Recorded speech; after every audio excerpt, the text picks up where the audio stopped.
ভাই brother welcome back. তো কেমন আছো তোমরা? আশা করি আল্লাহর রহমতে তোমরা অনেক ভালো আছো। তো রাফি গল্পর সিজন 4 পার্ট 4 নিয়ে আইছি। তো বেশি কথা না কয়ে ভিডিও শুরু করা যাক। আপনারা যদি চান তাহলে আমাকে একটা চাকরির ব্যবস্থা করে দিতে পারেন। তখন তারা খুশি হয়ে তাদের কোম্পানিতে তোমার আঙ্কেলকে একটা চাকরি দেয়, কিন্তু যেই গ্রুপে তোমার আঙ্কেলকে চাকরি দেয় সেই গ্রুপটা অনেক দিন ধরে লোকসান শুনতে হয়েছিল। তারপর তোমার আঙ্কেল সেই গ্রুপে চাকরি শুরু করে এবং 5 মাসের ভিতর ওই গ্রুপে অনেক বড় একটা অ্যামাউন্ট লাভ এনে দেয়। তখন সেই কোম্পানির মালিক তোমার আঙ্কেলকে বলে, তুমি এটা কিভাবে সম্ভব করলে? এই গ্রুপে আমি কখনো লাভ দেখতে পাইনি, প্রতি বছর কোটি কোটি টাকা শুধু লোকসান শুনতে হয়েছে।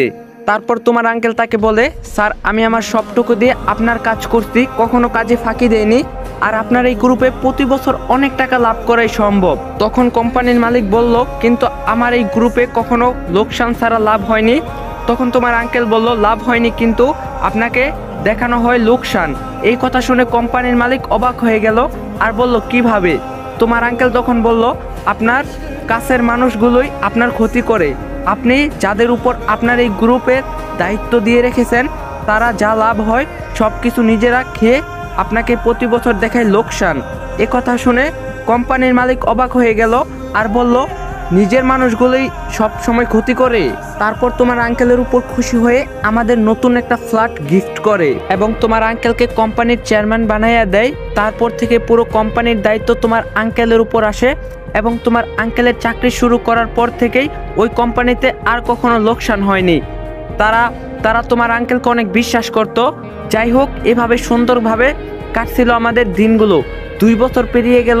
তারপর হঠাৎ একদিন শুনতে পাই গ্রামে মাসুদের বাবা মাসুদের মাকে নিয়ে পালিয়ে বিয়ে করছে। তখন তোমার আঙ্কেল মাসুদের বাবাকে আমাদের এখানে নিয়ে চলে আসে এবং তোমার আঙ্কেলের ওইখানে একটা চাকরির ব্যবস্থা করে দেয়। মাসুদের বাবা ছিল অনেক ভালো একজন মানুষ। মাসুদের বাবা তোমার আঙ্কেলকে অনেক সাহায্য করত। ভালোই কাটছিল এইভাবে আমাদের দিনগুলো। তাদের বিয়ের 1.5 বছর পর মাসুদের জন্ম হলো। আমরা সকলেই অনেক খুশি হলাম। কিন্তু মাসুদের বয়স যখন 1 বছর, তখন মাসুদের বাবা একটা অ্যাক্সিডেন্টে মারা যায়। তারপর মাসুদের মা এবং মাসুদের পুরো দায়িত্ব আমরা নেই। মাসুদকে আমরা আমাদের সন্তানের মতো করে মানুষ করি। কিন্তু মাসুদের মায়ের ছিল আমাদের উপর অনেক হিংসা, তাই সে মাসুদকে নিয়ে মাসুদের নানা বাড়ি চলে যায়। কিন্তু তারপরও আমরা মাসুদ এবং মাসুদের মায়ের সমস্ত খরচ বহন করতাম। তারপর মাসুদের বয়স যখন 3 বছর, তখন মিমের জন্ম হয়। এইভাবে কেটে গেল আরও 5 বছর। হঠাৎ একদিন তোমার আঙ্কেলের অফিস থেকে ফোন আসলো আর বলল তোমার আঙ্কেলকে যেন তাড়াতাড়ি অফিসে আসে।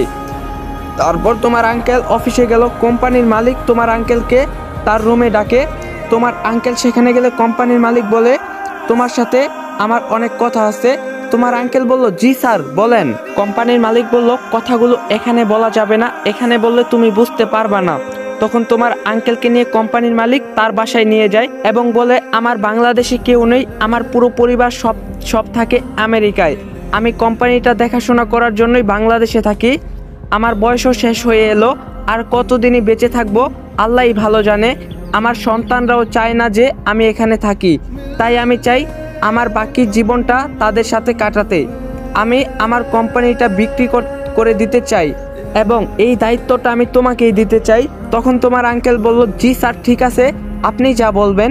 তারপর তোমার আঙ্কেল সব কিছু ম্যানেজ করে 1 মাস পর কোম্পানিটা নিলামে তোলার ব্যবস্থা করে। নিলামে পুরো কোম্পানিটা বিক্রি করলেও কোম্পানির মালিক একটা গ্রুপ বিক্রি করে না। ওই গ্রুপটা তোমার আঙ্কেলের উপর খুশি হয়ে কোম্পানির মালিক তোমার আঙ্কেলের নামে লিখে দেয়। তারপর সেই কোম্পানির মালিক আমেরিকায় চলে যায় আর তোমার আঙ্কেল তিলে তিলে সেই গ্রুপটাই একটা বড় কোম্পানিতে গড়ে তুলছে। একজন বড়লোক বাবার সন্তান হয়েও এত কষ্ট করছি, কিন্তু কখনো তোমার আঙ্কেলকে ছেড়ে যায়নি।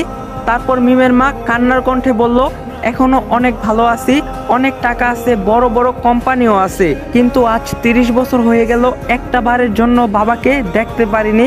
অনেক খোঁজ নেওয়ার চেষ্টা করছি কিন্তু সেটাও পারিনি। রাফি তখন মিমের মাকে বলল, কান্না করবেন না আন্টি, সব একদিন ঠিক হয়ে যাবে। এখন আপনারা সবাই ঘুমাতে যান, অনেক রাত হয়েছে। এই কথা বলে রাফি তার রুমে চলে গেল। গিয়ে রাফি মিমকে ফোন দিয়ে বলল, একটু ছাদে আসো, তোমার সাথে কিছু কথা আছে। তারপর মিম বলল, এত রাতে এখন ছাদে আসবো? রাফি বলল, আসো, আমি ছাদে ওয়েট করছি। তারপর মিম বলল, আচ্ছা ঠিক আছে।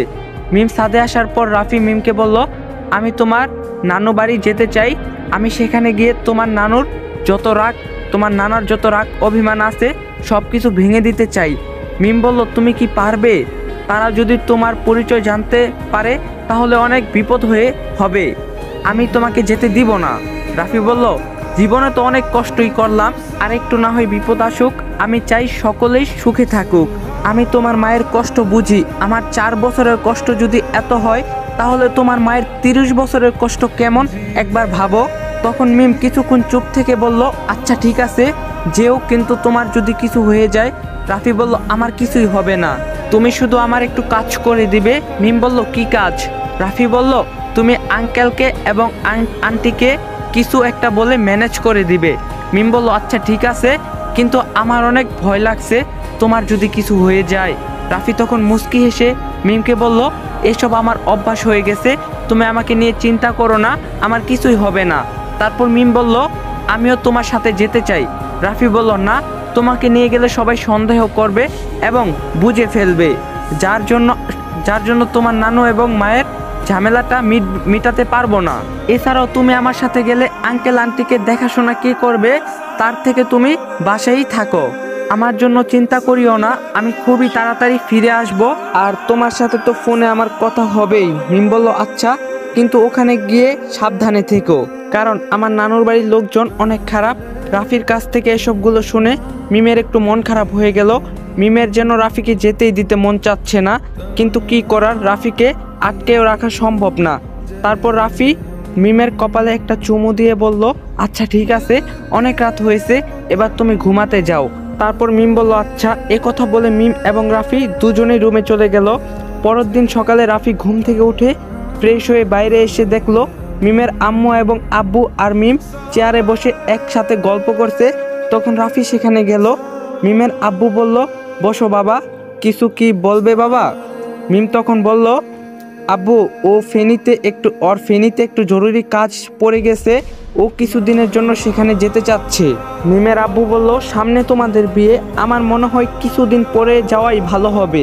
রাফি বলল, আঙ্কেল, মিম এখন অসুস্থ আর আমার সেখানে খুবই জরুরি একটা কাজ, সেখানে আমার যেতেই হবে। আর আমি সেখান থেকে কাজটা সম্পূর্ণ করে এসেই মিমকে বিয়ে করব, তাতে মিম আরও একটু সুস্থ হবে। মিমের আব্বু বলল, আচ্ছা ঠিক আছে, তুমি যেটা ভালো মনে করো সেটাই করো। তারপর রাফি তার রুমে চলে গেল মিমের নানু বাড়ি যাওয়ার জন্য রেডি হতে। কিছুক্ষণ পর রাফি রেডি হয়ে তার রুম থেকে বের হয়ে আসলো এবং মিমের আব্বু আম্মুকে বলল, আপনারা চিন্তা করবেন না, আমি খুবই তাড়াতাড়ি ফিরে আসব। আমার জন্য আপনারা সবাই দোয়া করবেন যেন আমি যে উদ্দেশ্যে যাচ্ছি সেটা সম্পূর্ণ করতে পারি। এই বলে রাফি তাদের কাছ থেকে বিদায় নিয়ে রওনা দিল মিমের নানুর বাড়ির উদ্দেশ্যে। এক অজানা শহর, অনেক বিপদ হয়তো অপেক্ষা করছে তার জন্য। তারপর রাফি চায় তারা সবাই একসাথে সুখে শান্তিতে থাকুক। এইসব ভাবতে ভাবতে রাফি মিমের নানু বাড়ির এলাকায় পৌঁছে যায়। তার সেখানে পৌঁছাতে সন্ধ্যা হয়ে গেছে। রাফি তখন ভাবে প্রথমে তার থাকার জন্য একটা জায়গা খুঁজতে হবে, তারপর সেখানে সে একটা হোস্টেল ভাড়া করে। আর সেখানে সে রাতে বসে ভাবে যে কোনোভাবে মিমের নানু বাড়ি তাকে ঢুকতেই হবে, কিন্তু কিভাবে ঢুকবে? এসব ভাবতে ভাবতে অনেক রাত হয়ে গেল। তারপর রাফি ঘুমিয়ে পড়ল। পরের দিন সকালে রাফি ঘুম থেকে উঠে রাফি ভাবলো যে মিমের নানু বাড়িটা আগে দেখতে হবে। তারপর রাফি হোটেল থেকে বের হয়ে মিমের নানু বাড়ি পৌঁছে গেল। রাফি দেখলো তার সামনে রাজপ্রাসাদের মতো একটা বাড়ি, সারা বাড়ি নকশি কথার মতো নকশা করা। অবাক চোখে রাফি বাড়ির নকশাগুলো দেখছে। কিছুক্ষণ পর গেটের দারোয়ান এসে রাফিকে বলল, এখানে কি চাই আপনার? রাফি তখন দারোয়ানকে কি বলবে কিছুই খুঁজে না পেয়ে বলল, মানে এটা কি হাসান চৌধুরীর বাড়ি? দারোয়ান বলল, হ্যাঁ, এটা হাসান চৌধুরীর বাড়ি, কি চাই এখানে আপনার? রাফি বলল, আমি ওনার সাথে একটু দেখা করতে চাই, ওনাকে খুব দরকার আমার। দারোয়ান তখন বলল, ও বুঝতে পেরেছি, আপনার চাকরি লাগবে তাই না? তাই তো? রাফি কোনো কিছু না ভেবে দারোয়ানকে বলল, হ্যাঁ, আমার একটা চাকরির খুবই দরকার। তারপর দারোয়ান বলল, ও আচ্ছা ঠিক আছে, স্যার খুব ভালো মানুষ, বললে একটা ব্যবস্থা করে দিবে। আমি স্যারের সাথে কথা বলে আপনাকে জানাচ্ছি। স্যার ব্যস্ত থাকলে এখন দেখা করতে পারবেন না, পরে আসতে হবে। এই বলে দারোয়ান বাসার ভিতর ফোন করলো। আসসালামু আলাইকুম গাইস, যদি পার্ট 5 লাগে অবশ্যই কমেন্ট বক্সে বলবেন। আর অনেকেই বলতেছিলেন রৌদ্র গল্প দেন, তো রৌদ্র গল্প আমার সেকেন্ড চ্যানেলে আপলোড হয়ে গেছে। সেকেন্ড চ্যানেলের লিংক পিন কমেন্ট বক্সে এবং ডিসক্রিপশন বক্সে দেওয়া আছে, তো সবাই যে গল্পটা দেখে আসবেন। তো এই ভিডিওটা যদি ভালো লাগে বেশি বেশি করে লাইক করে দিবেন, চ্যানেলে নতুন না থাকলে অবশ্যই চ্যানেলটা সাবস্ক্রাইব করে দিবেন। তো দেখা হবে নেক্সট ভিডিওতে, সবাই ভালো থাকবেন, সুস্থ থাকবেন, আল্লাহ হাফেজ।